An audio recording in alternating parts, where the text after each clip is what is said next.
All right. Today is Thursday, the 19th of May. And this is a recap for the stock market activities today. Folks, I got a good one for you tonight. And yes, if you had a bad day, cheer up, because however bad your day was, it probably was not as bad as this guy's day. Remember this guy? In contrast, Russian elections are rigged.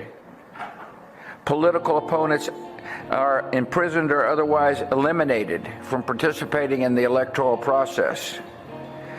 The result is an absence of checks and balances in Russia and the decision of one man to launch a wholly unjustified and brutal invasion of Iraq.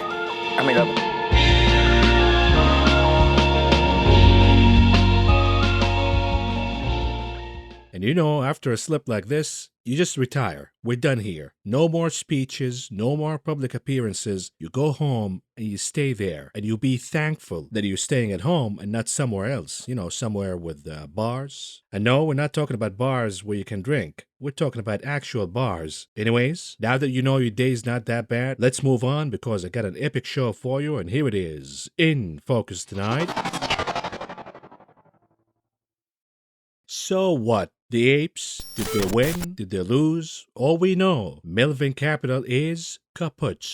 Poof, gone. But before we talk about that, let's follow up on the retail apocalypse that we talked about in yesterday's video. It started with Walmart, then came Target, and now we have more casualties. Kohl's is cutting the annual forecast because, you guessed it, they're getting hit by inflation. And after the bell, we got another disaster. Ross stores down over 22.5% after the bell. Unbelievable. We're talking about in a single day, folks, losing almost a quarter of the entire value of the company. Now, when you have a discount retailer like Ross losing a quarter of its value in a single day, these stores and these stocks were supposed to be inflation protection. They're supposed to be inflation hedges, because when prices rise higher all around us, the discount stores become more attractive. But even the discount stores are falling apart. This is a bad sign for the economy, and it tells us that this is the late stage of inflation. We're getting into stagflation, and when stagflation hits, it's probably already here, by the way. We're seeing a lot of signs that stagflation is already here. This is the most destructive economic phenomenon. And after that comes the crash, and then the recession, as I explained to you in yesterday's video. But why are we seeing the retail apocalypse? Number one, at least from the results that we got so far from Walmart, Target, and now Ross. Number one, inflation is just too much now. They're paying more for the cost of goods. The transportation cost is absolutely insane. When we talk about diesel prices, I mean, these are going higher and higher by the day. And then we have wages. You want workers, you got to pay higher wages. And these are eating away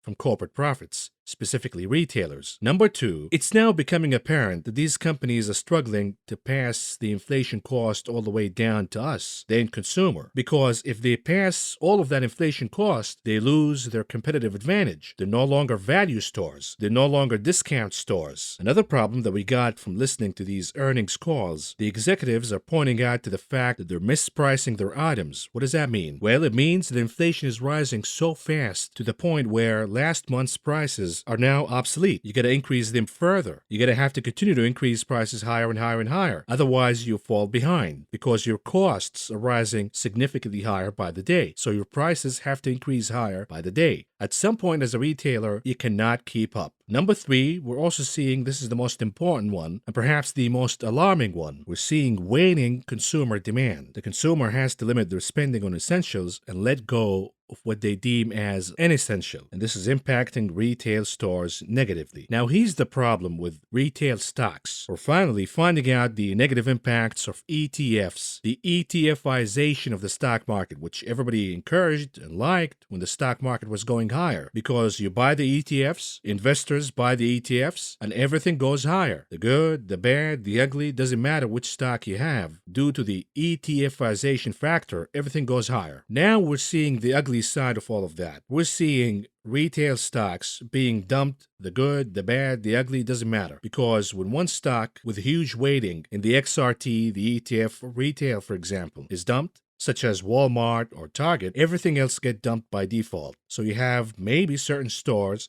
They're still doing okay, but they're also getting hit, and the reason is the ETFization impact. Now, you put two and two together, what do you think will happen to the stock market when the big guys, the big cap technology stocks, start to fall apart? We're already seeing that, by the way. Apple, Tesla, Google, Facebook, etc. Facebook already crashed, but we have Apple, we have Tesla, we have Nvidia, we have Google. These have yet to crash. When they crash, not if, but when they crash, they're going to exacerbate the magnitude of the crash due to the ETFization impact. So this is something we have to watch out for. The last thing is, we have to entertain this thought. The worst of all worlds for investors. What if higher interest rates and a recession don't tame inflation? Question mark. This will only happen if the Fed crushes the demand by increasing interest rates dramatically, yet the supply problems persist, meaning the war continues in Ukraine, the lockdowns from the thing continue or intensify, and perhaps if we see supplier companies falling apart, filing for bankruptcy because their stocks crashed, that will cause the problem to persist, meaning inflation could last for longer, even after the Fed acts. That would be the worst case scenario. In that scenario, the economy would be in a depression, not even a recession. Now, let's move on to this story because Melvin Capital, remember that one? The meme stock mania of last year when GameStop and AMC and all of these garbage stocks blasted higher due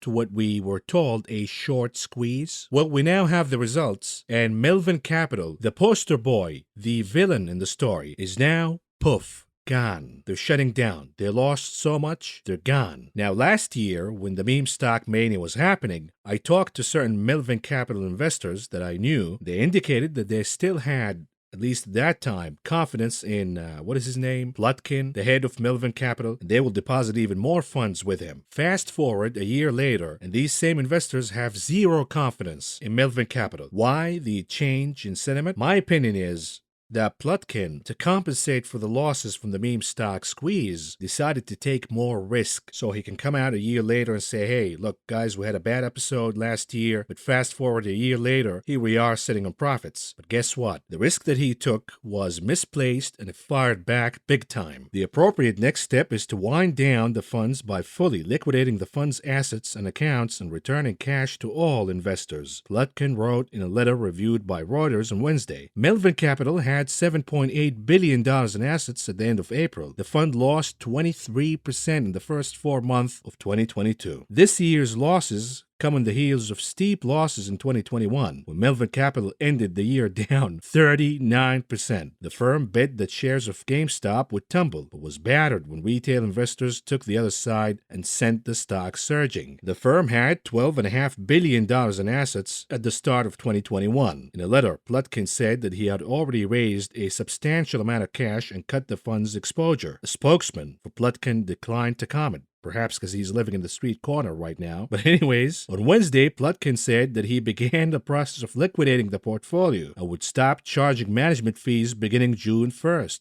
Oh, how generous of him. He also said that he had given everything he could, but that it was not enough to deliver the returns you should expect. At the end of the first quarter, Melvin's biggest investments included bets on Live Nation Entertainment, Hilton, Worldwide Holding, Amazon, and Datadog. All stocks I'm shorting, by the way, so I'm taking the other side of this moron. Anyways, their stock prices have fallen sharply in the last weeks, sparking speculation that a hedge fund might be trying to unwind positions. And here's the point, folks. Under a bull market, specifically a hyper-mania market fueled by the Fed's cocaine operation, printing money out of thin air, everybody looks like a genius. All of these hedge fund managers look like a bunch of geniuses, and they go around the country, around the globe, raising billions of dollars. But this is the kind of market that we're in right now, where the real stars appear. And Plotkin apparently is not a star. As a hedge fund, you have the best market environment since at least 2008. Stocks are crashing. You could have shorted a lot of stocks, the retail stocks, the Shopifys of the world, the Snowflakes of the world, the Etsy's of the world, all down big. But the guy couldn't even deliver under this environment. And he's going long. Live Nation, Hilton, Amazon, and Datadog. What's wrong with you? The economy is about to head into a recession. We're talking about the consumer struggling to pay for groceries. And you think the consumer is going to spend on concerts for Live Nation? Or traveling around, booking Hilton rooms? I mean, this guy has to be an amateur. And I thought he was a big shot. I thought he was a genius. Well, apparently he's not. And this bear market is showing us who the real stars are, who the fugazi ones are. And of course, rumors are floating around that Plotkin was forced to shut down the operation, and the reason is a lot of pressure from this man right here,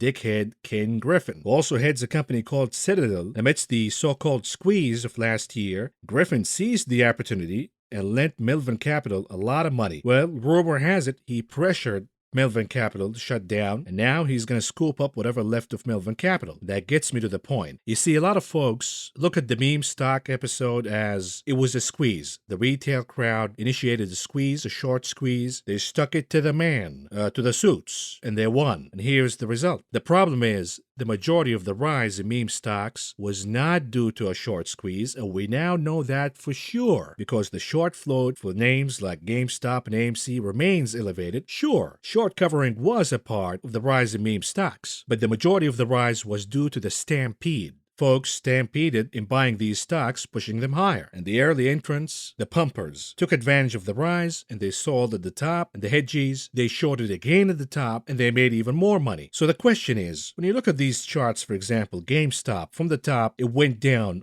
almost 80%. AMC went down over 86%. Did the retail investor really win? Does the collapse in Melvin Capital offer any relief to meme stock investors who are now holding massive amount of bags? Maybe for a moment, but then you're going to have to log on your portfolio and look at the losses again and realize that you're never going to recoup your investment. You lost. Meanwhile, the hedgies, the majority of them, they're still here. They're still manipulating the market up and down, and business goes as usual. Meanwhile, the retail investor lost. The majority of them are not coming back anytime soon. And this was not hard to predict, by the way. All what you had to do is zoom out in the charts. For example, MicroStrategy, all what you had to do is zoom out and see what happened back in the dot-com bubble. It was a pump back then, but the same stupidity repeated itself again in the everything bubble of 2020 to 2022. Similar story. Plug Power. Look at this stock. It was part of the meme stocks, part of the mania, and now it crashed. All what you had to do is zoom out and look at what happened to the same stock back in the dot-com era. A massive pump ended up in a crash, so history repeats itself once again. How could the retail investor not learn from the mistakes of the past? How could the retail investor, having access to information like never before, having access to the internet, how come they did not learn from the mistakes of the past? I'll tell you why. Because the psychology remains the same. The same morons from the dot-com bubble who were chasing empty, fake dot-com stocks with no revenues, with no profits, just chasing the mania, hoping that they'll make a quick buck and get rich quick. And even when they got rich quick, the gambling mentality prevents them from booking profits, because the psychology goes as the following. Look at where the stock was and look at where it is right now. Who's to say it's not going to go higher? This time it is different. This time we have the internet. This is different from the Nifty 50. Now this is the dot-com revolution. Yes, stocks can go from $1 to 100 to 1,000. That's normal. That's the new normal. It's different this time around. And we now know it was not different during the dot-com bubble. And the hope was, at least for my part, that fast forward 20 years later, we will see the evolution of retail investors. At least they're going to learn from the past and avoid the mistakes from the past. But unfortunately, the gambling psychology, the get-rich-quick mentality remains the same. Greed never stops. Everybody wants to get rich quick, but we know 99% of those chasers of the get-rich-quick scheme, 99% of them lose. Only 1% win. And of course, all what you see is the 1%. You don't see the 99%. And you get lured. I'm going to be just like that guy. This time it's different. Remember what the retail crowd said amidst the meme mania? This time it's different. Because this time we're participating in the stock market. And we've been waiting and waiting for 20 years to witness the comeback of retail investors. And unfortunately, once they came back, they repeated the same stupidity, if not more, by chasing almost bankrupt companies in the hope of a short squeeze. What a colossal of stupidity. And by the way, who was selling the short squeeze narrative? You think retail investors even know what a short squeeze is? The new entrants to the stock market, you think they know what a short squeeze is? Or did they just chase the mania hoping to get rich quick, and the pumpers sold them the narrative of a short squeeze, the fight of David versus Goliath? The short squeeze is what's different this time around, is what's going to make you rich. And the retail crowd placed all their hopes on a short squeeze that never happened. And the result is, okay, Melvin Capital is gone, but so what? The majority of the hedge funds are still here. The shorts made even more money from reshorting these trash stocks, and the retail investor lost all their money. And they continue to chase these mania, these hypes, these get-rich-quick schemes. Look no further than the tulip market, aka the crypto market, where everybody said, you don't understand, bro. You're a boomer. You're too old. You don't understand. This is the new internet. Cryptos are going to be the future. Rocket is going to be the future. Bitcoin is going to be the future. Well, when you got porn stars hyping up investments, it's probably a bad sign. And when you got this guy, Novogratz, go back to the dot-com bubble again and Google what Novogratz did and what drunk Michael Saylor did, nothing changed. They're still the same. And now you got Novogratz breaking his silence after Luna, the scam, crashed by over 99%. And he says, yeah, it was a big idea that failed. Now, Novogratz is going to be fine. Got billions of dollars. You're not going to be fine. You lost everything. You see, my hope from starting this channel, one of the goals that I had from starting this channel is, now that we have retail investors back for the first time in 20 years, and I started making videos back in 2020, the hope was that we're going to create a retail investors movement, that we're going to be here in the stock market to stay. We're not going to participate in another bubble, pump and dump. They flush us out, a transfer of wealth from us to them, and then we go back to working at McDonald's. My hope was that we're going to create a movement of retail investors who are going to invest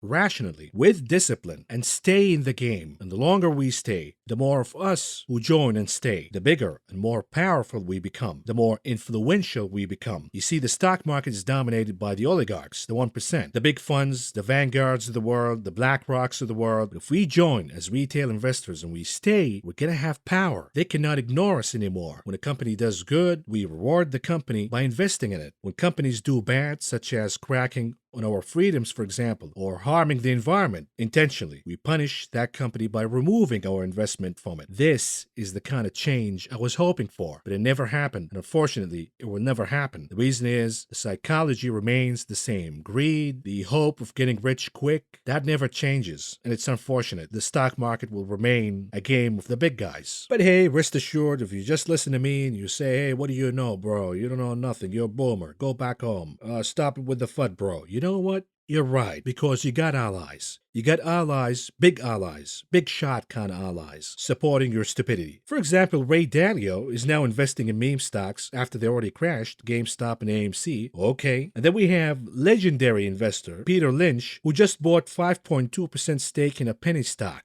What's going on here? You see, when Ray Dalio and Peter Lynch start to invest like a bunch of morons, we are in big trouble. And the bottom is not even close. Everybody talks about perhaps we're getting closer to the bottom. We might get a rebound, but the actual bottom, it's nowhere close to here. Not even close. So where is the bottom, Mr. Maverick, you might ask? Well, let's move on and talk about it, about this market that we're dealing with right now. You got a lot of fund managers, the likes of, what's her face, Sylvia something, forgot her name. She says the stock market a bloodbath in the short term, but bullish in the long term. Oh, really? How does that help? When you tell your clients, yeah, you're down 20-30%, but in the long run, you're going to be fine. That doesn't help me at all. My clients are depending on me not to predict the future, not to be spot on what's going to happen in the stock market today or tomorrow, but to see the warning signs ahead of time, to get as close as I can get to the timing. And the signs were already there, and therefore we sold a lot of the portfolio that I managed last year. We got rid of a lot of stocks. We stuck with the commodities, fertilizers, oil and gas, etc., etc. We shorted more names. But when strategists and fund managers come out and say, yeah, it's bad right now, we're down 20-30%, but it's going to be rewarding in the long run, and stocks are getting cheaper now, what the hell are you talking about? You got one job to do, and that job is to maximize the returns for your clients and prevent losses as much as you can. And now here's another opinion that says bears' aggressiveness has produced and or exacerbated oversold conditions. But soon enough, we're going to have an oversold rally. Okay, now you're saying that the bears are becoming too aggressive and they're overdoing the crash in the stock market. What about the mania episode that preceded all of this? When the bulls were going crazy, were betting on stocks blindly, as if they were betting on horses or gambling in a casino. No regard at all to the valuations. Now you're complaining about bears being aggressive? Well, they should, because the reversion to the mean, ever heard of it? The reversion to the mean is happening, and the mean is way down there. So we got a lot more pain to come. And what's important really when these fund managers come on TV and they say, oh yeah, the stock market is terrible, it's down 20-30%, but there are opportunities out there.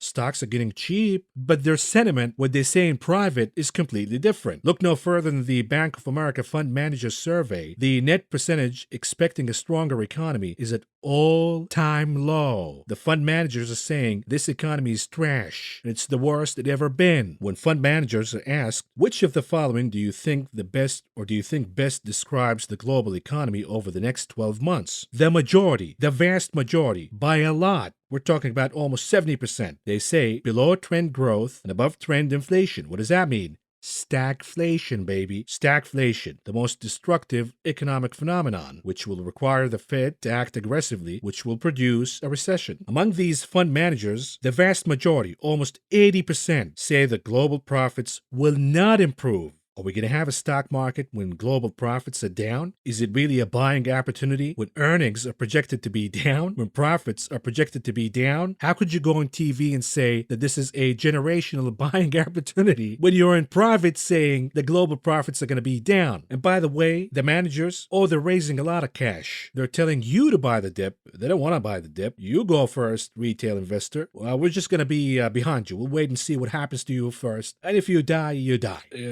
Nothing happened to us. They're raising more cash, the highest level of cash since the crash of 2008. And now you got the big short, Michael Burry, who says that stocks will crash and rallies will not last. So all of these are bear market rallies. We're going to have a lot of them, and they're going to seduce you. You're going to think that this is the bottom, it's over. And therefore, I say trade bear market rally. Buy call options and trade them. And when you buy call options, always be closing. Take your profits quickly. But you're not going to buy now because the movie did not end. And we have a long way to go. How long, Maverick, you might ask? Well, according to Dan Niles, who I like, by the way, he's a decent guy. And he's not a pumper. He's right a lot of times. But he says that his view, the S&P goes down 20 to 50%. Dan, you can fly a jumbo 747 through that range. 20 to 50%? That doesn't help us at all. Give us something. Be bold. Just say it. You know it's going to happen. Just say it. 50%. Don't say 20 to 50%. Just say it. S&P will go down 50% from the top. Otherwise, you're not going to reach the legendary status of Jeremy Grantham, for example. Jeremy Grantham doesn't give a shit. He's just going to tell it like it is. And Grantham says that today's bubble is worse than the 2000 bubble, the dot-com bubble, calling stocks to at least double the losses from where we are right now. Uh-oh. Jeremy Grantham says the S&P 500 will fall at least 40% from its peak, as the stock market bubble looks a lot like 2000 all over again. Now, look at this. Jeremy Grantham says 40% or more. Look at this indicator. It has a spot-on accuracy and correlation. In, what is it, yellow? I don't know what that color is. But it is the indicator of financial market stability risks. And in this case, it is reversed, meaning the lower the reading, the higher the risk. And in orange or red, whatever that is, the S&P 500 year over year. When this survey was conducted, the indicator for stability risks is at the highest reading ever, higher than the peak of the financial crisis of 2009. Meanwhile, the S&P 500 at the time was down a little over 10%, let's say 15% almost. Now, the correlation is clear, and I know what you're going to say. You're going to say, hey, Maverick, are you saying that the S&P 500 is going to go down 50% if this correlation is right? What about 2018 and 2020? The indicator for financial stability risks went significantly higher, but the S&P 500 did not go as much. Well, you might have forgotten it by now, but in 2018 and 2020, we had the Fed rescue. Jerome Powell backpedaled in 2018 when the stock market threw a fit. He said, okay, no more interest rate hikes. And in 2020, we got the cocaine operation, the biggest tsunami of liquidity in human history. Now, there is no Fed rescue. The Fed is out of ammo. Matter of fact, the Fed is tightening. And yes, this could be the greatest crash of all time because of these reasons. But if we are conservative and the correlation sticks this time around, the S&P 500 will go down at a minimum, a base case of 30% from the top. If that is the case, here's the chart of the SPX. If we go down 30% from the top, we're going to erase the entire move from the thing rally. We're going to go back to the same levels from 2019 before the crash happened. Now, bear in mind that the fundamentals are worse than 2019. The Fed is tightening.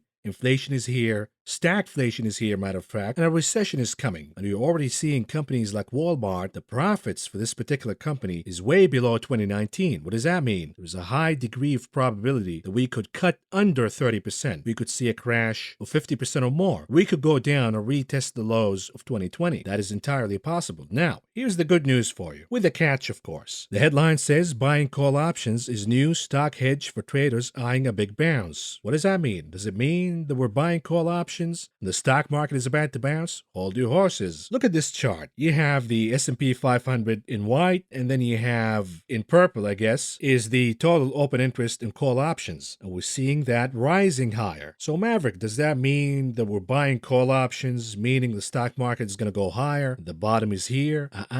Remember, in a bull market, what do? You buy the dips, you buy stocks, and you buy put options as a hedge when the stock goes down. In a bear market, you short the stock and you buy call options as a hedge in case we get a bear market rally. See how this goes? So right now, we are in a bear market rally, and the bears are buying these call options as a hedge against their shorts in case we get a rebound or a bear market rally. And here's the last comment from me. I tweeted this today. I said the VIX and the dollar index, the 10-year yield, all down, at least today, and that is bullish for equities, meaning suggesting a rebound could be happening. Then you have worsening fundamentals combined with outflows from the large cap names, the likes of Apple. Apple was down today, and that is bearish. Now, this is an environment where I don't want to make big bets. I don't want to buy a lot of puts betting that the Qs is going to crash. I don't want to buy a lot of calls betting that we're going to see a bear market rally. I want to see more clues. And for that, you got to stick around for the charts analysis. But for now, we got to move on and look at how the indices closed today. And here we go.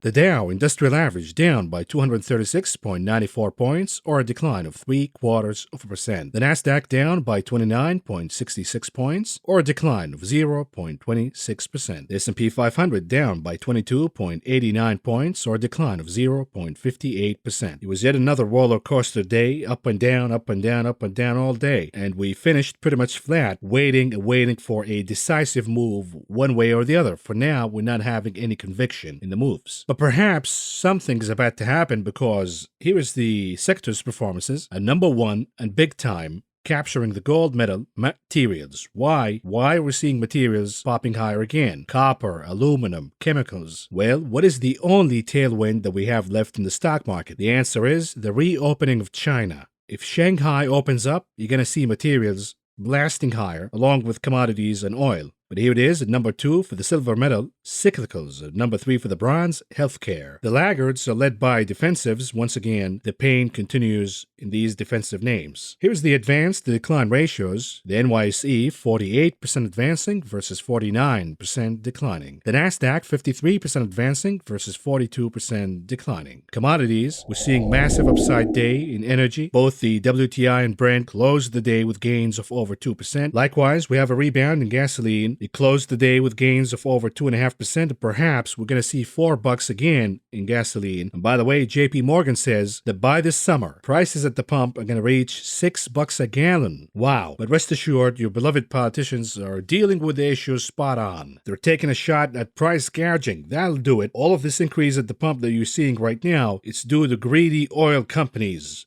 doing the price gouging. It's not really inflation. And if it's not the price gouging, it's just Putin. What a bunch of morons. But here it is. Natural gas was down, about 3% today. And then we have in softs, I want you to notice the silent crash in lumber. Lumber is now down to 690 and down more than 6.5% today alone. Now, this is an indicator that the housing market is slowing down considerably. A lot of you are asking me to make a video about real estate, housing, and I will do that. I've been planning to do that, but where's the time, right? Now, rents and housing prices are going to remain high simply because the imbalance between demand and supply. So what does that mean? Housing prices are not going to go down until the Fed acts by increasing interest rates dramatically and by crushing the demand in the economy. Once the demand is gone, then housing prices are going to collapse. But we're not even close to that right now. The Fed hasn't even started tightening the monetary policy for real. So the aggregate demand for housing is still here. If housing prices go down or rents go down by a little bit, you're going to see the zombies stampeding to secure that rent or buy the home. Unfortunately, for housing prices to normalize again, we're going to need to see unemployment. That's the reality. I'm not going to sugarcoat it for you. But anyways, besides lumber, we have modest declines for both cocoa and sugar, and then we have modest gains for coffee and OJ. Meanwhile, cotton is the winner of the day, gaining almost 2% today. And the dollar was down. We're seeing the Australian dollar up, Kiwi is up, the British pound is up, the euro is up, and therefore the dollar is down. And this is good for metals. We're seeing gold up, silver up, platinum up, copper up. The only exception is palladium, which closed slightly to the downside. When we talk about meats, flattish across the board. Even the new big tech lead hogs is not moving one way or the other today. And then grains, we have sizable losses for wheat, soybean oil, and oats. We have flattish activities for corn and canola, while we have gains led by soybean meal, closing at almost 3% gains today. And then we have soybeans and rough rice, similar story here.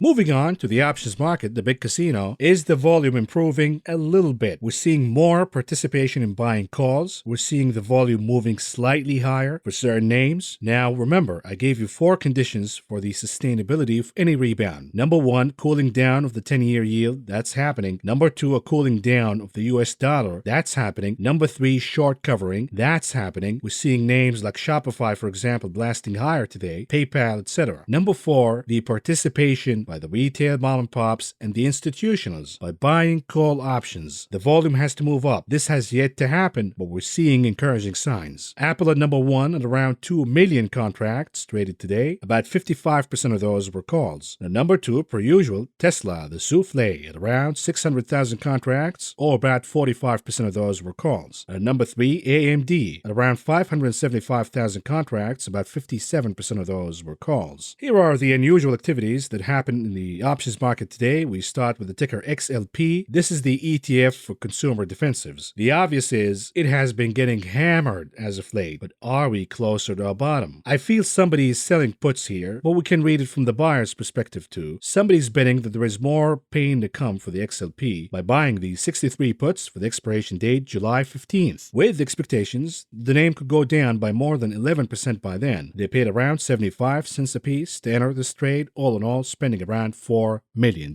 Now, here's my advice. If you're going to buy the dip in consumer defensives, buy in individual names. Names that were already outperforming, but they got hit anyways due to the ETFization. I'm not going to give you names, but you know exactly what I'm talking about. We covered them in this program numerous times, specifically the names that we covered earnings from. And the earnings came out showing that what's going on in the retail apocalypse is not happening in these names, in these consumer brands. They're managing costs efficiently. They're increasing prices on consumers with very little resistance. But we're not seeing waning of demand on these particular items. Do your homework. And if you're going to buy dips, buy in these names. What about the ticker FSK? This is for FSKKR Capital Management. The name has yet to recover the losses from the Thing crash in 2020. Perhaps bankruptcy is on the horizon because somebody's buying the $20 puts for the expiration date July 15th, with expectations that the name could go down by more than 5% by then. They paid around $1 a piece to enter this trade, all in all spending around $1.5 million.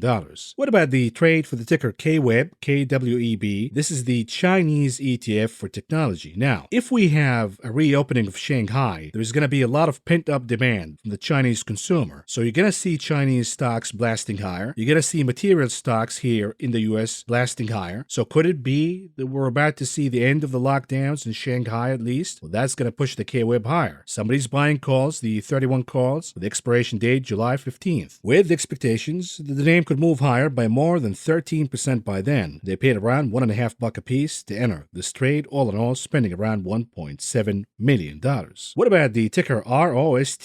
This is for Ross Stores. You know what happened after the bell, and somebody knew ahead of time because they bought the 75 puts for the expiration date June 17th. With expectations that Ross is going to be down by more than 19% by then, they paid around $1.20 a piece to enter this trade, all in all spending around $600,000. This is a massive score for the trader. At the bottom of the table, we have the ticker BALL, Ball. I guess you want to bet against farts in a jar, which somebody's doing so by buying these 65 puts for the expiration date, July 17th, with expectations the name could move down by more than 7% by then. They paid around $1 a piece to enter this trade, all in all spending around $350,000. Moving on to the heat map analysis, what's going on here? Obviously, we're seeing some short covering in the software names, the most beaten down names. You look at the Shopify's of the world, the Squares of the world, the Zscalers of the world. All of these names are bouncing higher, and yet we have more evidence for short covering. Look at PayPal blasting higher today. So the names that went down big are rebounding now. We're also seeing another theme of the Chinese stocks rebounding higher, JD,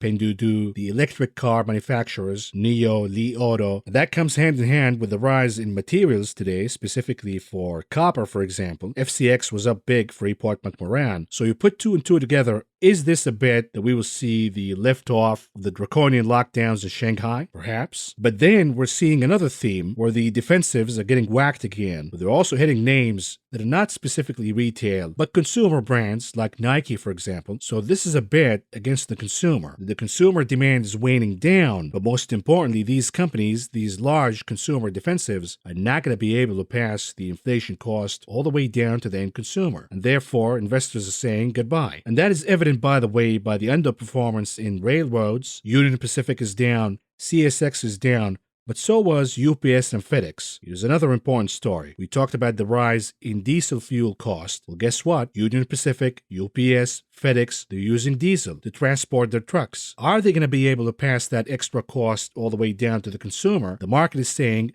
not anymore. And this is an important theme. Let's talk about certain corporate news. We now have a lawsuit that says ads from McDonald's and Wendy's, Burger King exaggerates the size of burgers. Oh, you think this has been the same problem since the 1980s? And now with the shrinkflation, the problem is getting even worse. But for the gents, before you get mad at Burger King, Wendy's, and McDonald's for exaggerating the size of their burgers, I think you know where this joke is going, right? Anyways, we're still talking about McDonald's. McDonald's is out of Russia, and as we predicted in this channel before, all of these assets will be scooped up at pennies on the dollar by Russian and Chinese businesses. And this is exactly what's going on with McDonald's. Now we have a Russian oligarch who's going to scoop up all of these assets that McDonald's is leaving behind. So much for sticking it to the oligarchs, bruh. Anyways, what about Ford? Ford says it does not know what's causing fires in some Ford Expedition and Lincoln Navigator SUVs. Well, at least have the decency of including a fire extinguisher when you sell the car. Oh no, that costs you another $300, right? Anyways, here's Twitter with the tyrannical tendencies, of course.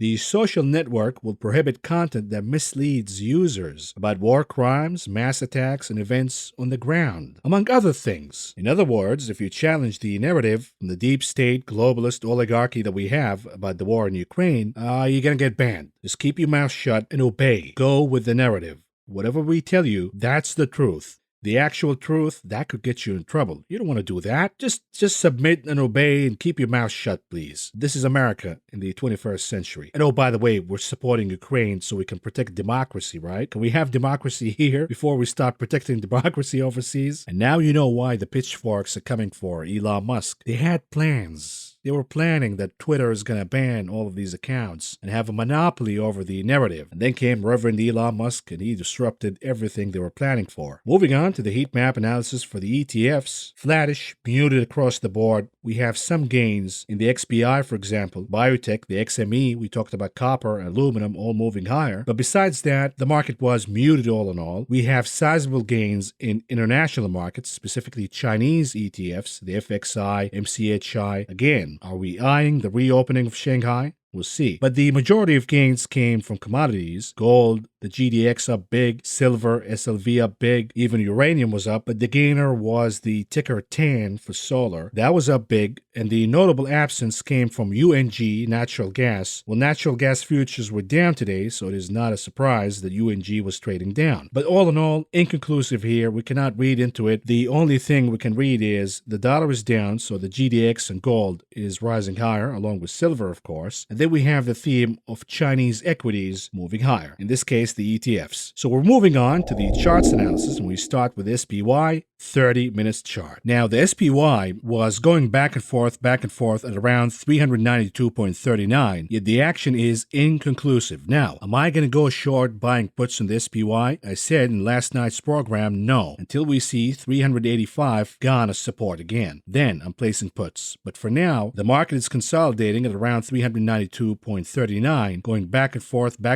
asking for buyers, asking for dip buyers to show up. If the buyers don't show up, then we're going down.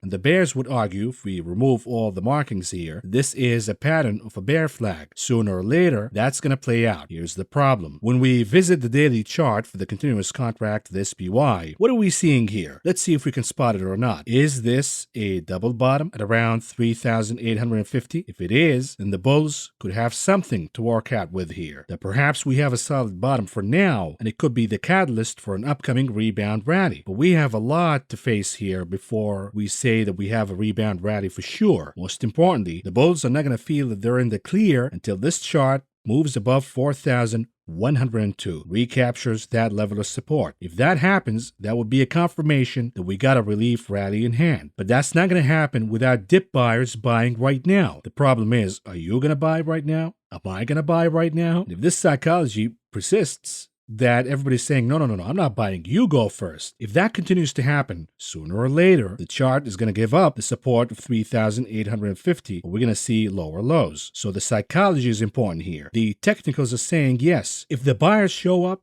we got a rally because we have extreme oversold readings. With the MACD, on the RSI, the question is, will the buyers show up? That's an important question. And therefore I say, I'm not going to go short until the support is broken. I'm not going to go long until I see 4,102 recaptured as support. Now, when we look at the SPX, the cash index, the challenge is, can the bulls close above 4,000 for the week? That would be a major victory for the bulls. Otherwise, closing below 4,000 keeps the bears alive. Here's the 30 minutes chart for the Qs. Again, similar story. The chart was consolidating at 291.21, looping around that support and resistance level over and over again throughout the day. It closed the day below that number. Now, is this bullish or bearish? From this perspective alone, it is bearish, and it should take us down to 285. If that level is gone, then I'm going to short. And when we zoom in to a 5 minutes chart, for example, you can see how the chart went back and forth around this number, this very important number of 291.21. Now, we have what it appears to be a double top, which indicates once again that the chart should go down to 285 once again. But before you get excited that we're going down, hold your horses, because here's the daily chart for the continuous contract for the NASDAQ. And again, is what we're seeing right now a double bottom formation from 11,689? If that is the case, then higher we go. But the bulls are not going to feel comfortable to hop in until we see that the top of the breakdown candle, and that is around 12,600. If that's beaten, then we have a signal that we can go ahead and buy for a relief rally. But for now, it is a battle. Who's to say that we're not going to lose 11,689 once again? And that would be a shorting signal. Now, who's to say that the chart is not going to move higher, breaking above 12,207, or perhaps even more? So all what you have to do right now is grab a big bag of popcorn and watch how the battle is going to be resolved. Because bidding big one way or the other right now could be rewarding for sure, but if you bet wrong, you're going to get smoked big time. And right now, it could go either way because the momentum indicators are really oversold. All what we need is some buyers buying some calls, buying the dip, and that will ignite a relief rally. But if the buyers don't show up, we're going down again. So why not wait till the support is broken, or we see buyers showing up and we see the start of the relief rally, and you're going to have plenty of time to hop in and score some gains if that happens. Why rush right now? Here's a 30 minutes chart for the IWM, the Russell 2000. Again, it was looping around the important number of 177.14. Do we have a conclusion one way or the other? Of course not. We have to continue to wait and see. We're not making any moves right now until either the lows are taken apart or we see higher highs. Here's the dollar index, and perhaps a good sign for the bulls. The dollar is down, and it appears that it lost the support of 103 right now. The momentum indicators are curling down in negative divergences for both the RSI and the MACD.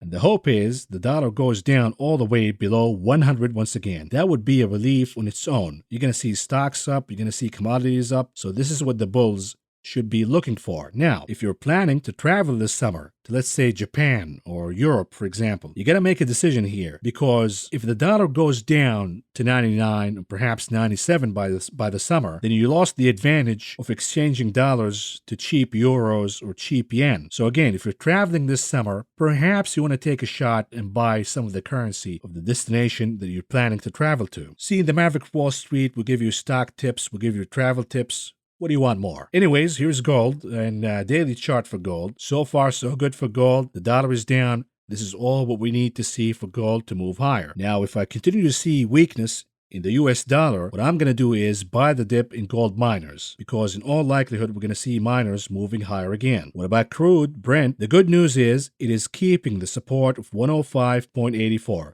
It was a volatile day. Crude was down big, then went higher again after bouncing from 105.84. But again, we're not buying the contracts for now until we see 114, preferably 115 beaten as resistance and then recapture the support, because that will ignite a rally to 120, even to 140 again. You got JP Morgan saying $6 at the pump by this summer. That means this chart is going higher. On top of that, what is the only tailwind that we have in the stock market right now? The reopening of China, Shanghai. If that happens, the demand for oil is going to spike up higher again. You're going to see this chart moving higher significantly. But for now, wait and see. 114, 115, if that's beaten, then we're in. Here's the daily chart for the 10-year yield. Again, whether it is a head and shoulder formation or a bear flag, it is playing out. We have negative divergences on both the RSI, the MACD. So far, so good, but we need to see more. We need to see this chart going down 2.5%, for example. That would be a relief. For what? The NASDAQ, the technology names. You don't want this chart to go down big, meaning back to 2.3, 2.2, because that would be an ominous signal for the economy, meaning growth is disappearing in the economy. We don't want to see that, but a pullback to 2.5, 2.6, and consolidation would be good for the NASDAQ. Here's the TLT, a daily chart. Yes, it was a down day, but again, maintaining the bull flag formation. So who's to say we're not going to see another day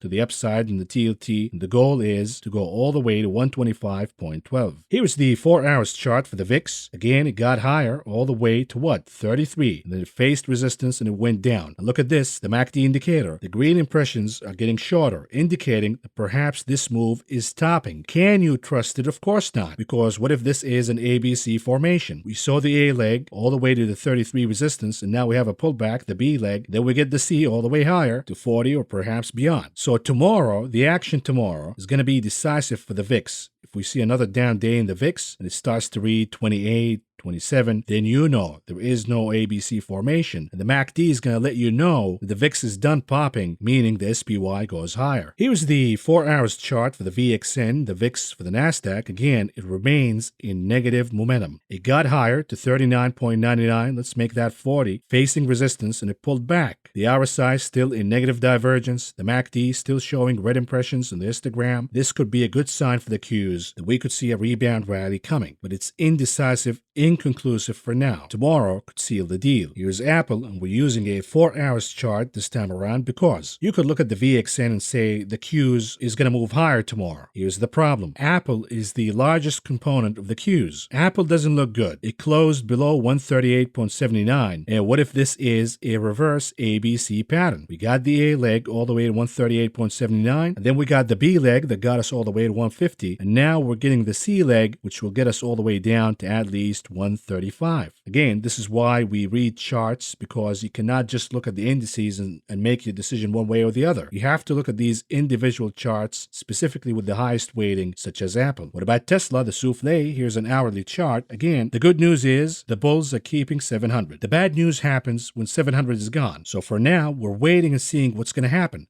If we see a takeoff from 700, then so far so good. You're going to go along Tesla, and the next resistance would be at around 800. But if we see 700 gone as support, buckle up your seatbelts. You might want to double down on the puts because we're going down big. And lastly, what about tulips? BTC, Bitcoin, still holding at 30,000, showing a bear flag pattern, but the momentum indicator is indicating that the selling climax is here. And all what the chart is doing right now is asking for buyers. If the buyers are not going to show up, let's say by tomorrow, for example, then the sellers will, and the bear flag is going to play out. But if the buyers show up over the weekend, then we're going to see this chart blasting higher all the way to at least 35,750. And therefore, you're seeing the same theme in almost all charts. It could go either way. So why bet big one way or the other right now? Let's wait for more clarity, then take action. So for now, we're moving on to the conclusion of this video. What do we have on the economic calendar tomorrow? Not a lot. We have the oil rig count here in the US, and then we have consumer confidence, the flash index for May over at the EU zone. Now with that, folks, I'm done here. This is all I got for you for now. Thank you for listening. Thank you for watching. I will talk to you again over the weekend.